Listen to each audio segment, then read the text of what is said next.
जादुई पायल का कमाल। सीता और गीता दो जुड़वा बहनें थी। वे अपनी माँ के साथ गांव में रहती थी। उनकी माँ सविता सब्जी बेचकर अपने घर का गुजारा चलाती थी। सविता बहुत मेहनत करती थी, पर सीता और गीता उसके काम में कोई मदद नहीं करती थी। एक दिन सविता सब्जी लेकर घर से निकली, तभी रास्ते में एक गाड़ी से टकरा जाने के कारण उसे गहरी चोट आई। उसे घायल अवस्था में लोगों ने उठाकर पास के सरकारी अस्पताल में भर्ती करा दिया। सीता और गीता को जैसे ही खबर मिली, वे दौड़ी दौड़ी माँ के पास आ गई।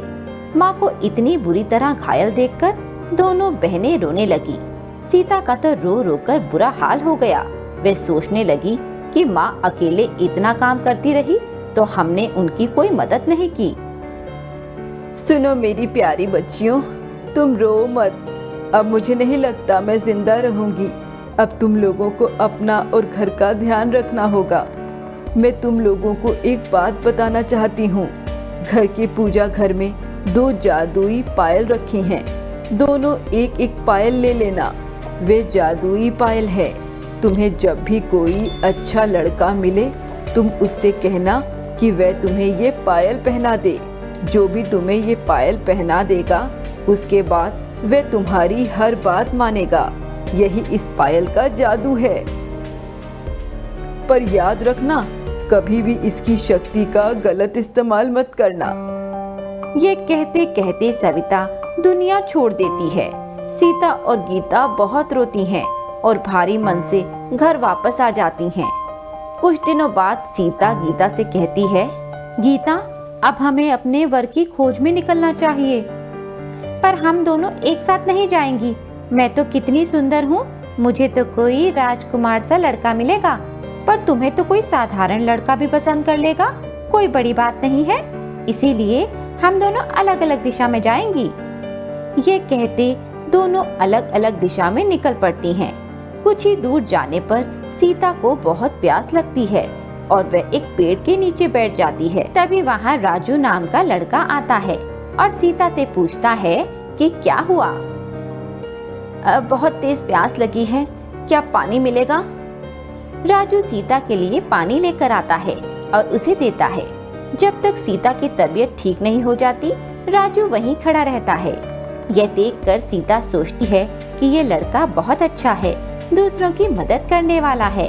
क्यों ना मैं इसके सामने प्रस्ताव रखूं? यह सोचते हुए सीता राजू को विवाह के लिए कहती है।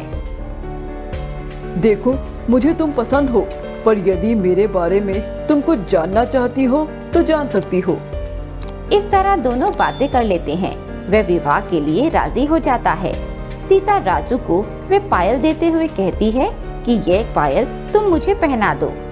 राजू तुरंत ही वह पायल सीता को पहना देता है और दोनों विवाह कर लेते हैं। उधर गीता चलते चलते काफी दूर पहुंच जाती है, पर उसे कोई लड़का पसंद नहीं आता। थक हार कर वे एक जगह पर बैठ जाती है और सोचने लगती है कि मैं तो किसी अमीर लड़के से ही शादी करूंगी। तभी सामने उसे एक लड़का नजर आता है।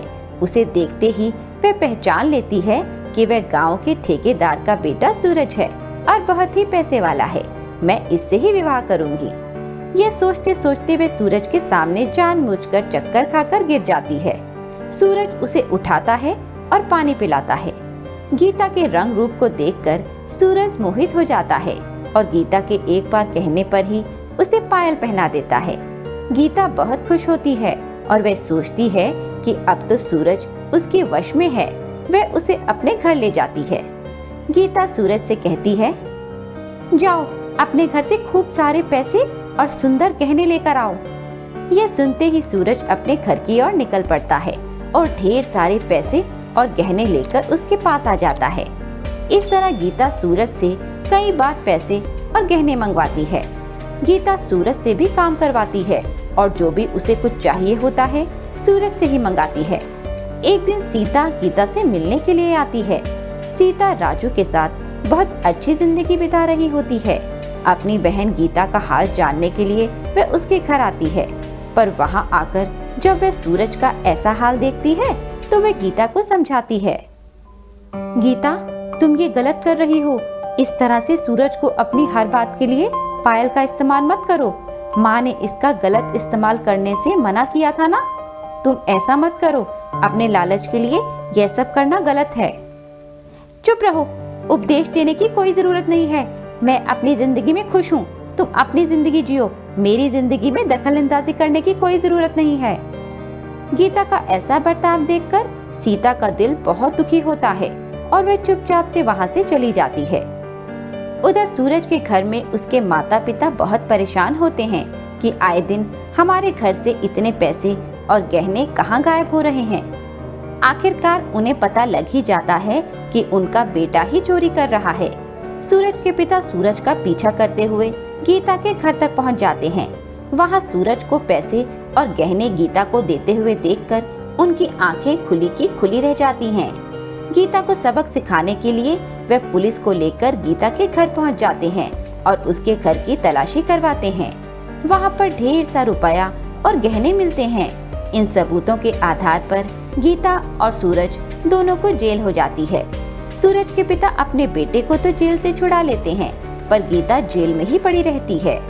गीता रोते रोते सोचती है कि काश उसने अपनी माँ की बात या सीता की बात मान ली होती तो आज उसे ये दिन न देखना पड़ता। वे रोते रोते जेल में 2 दिन पड़ी रहती है। सीता को जैसे ही इस बात की खबर मिलती है, वे राजू के साथ गीता से मिलने आती है और उसकी ये हालत देखकर बहुत दुखी होती है। मुझे माफ कर दो सीता, मैंने तुम्हारी बात नहीं मानी, इसीलिए आज मुझे ये सजा मिल रही है। मुझे बचा ले मेरी बहन। तुम परेशान मत हो, मैं तुम्हें जल्दी यहाँ से रिहा करा लूंगी। सीता और राजू अपना घर गिरवी रखकर जो पैसे मिलते हैं उससे गीता को जेल से निकलवा लेते हैं। यह सब देखकर गीता बहुत शर्मिंदा होती है और सीता से माफी मांगती है। गीता, अब चुप हो जाओ और बताओ कि तुमने इससे क्या सबक सीखा। इस पर गीता कहती है, सीता, मुझे समझ आ गया है कि हमें किसी भी शक्ति का दुरुपयोग नहीं करना चाहिए। मैंने इस जादुई पायल की शक्ति का गलत इस्तेमाल किया, इसी कारण मुझे ये सजा मिली है। मैं आइंदा कभी भी इसका गलत इस्तेमाल नहीं करूंगी। लालच में आकर कोई भी गलत कदम नहीं उठाऊंगी। ये कहते हुए सीता और गीता गले मिलती हैं और सभी खुशी खुशी घर वापस चले जाते हैं।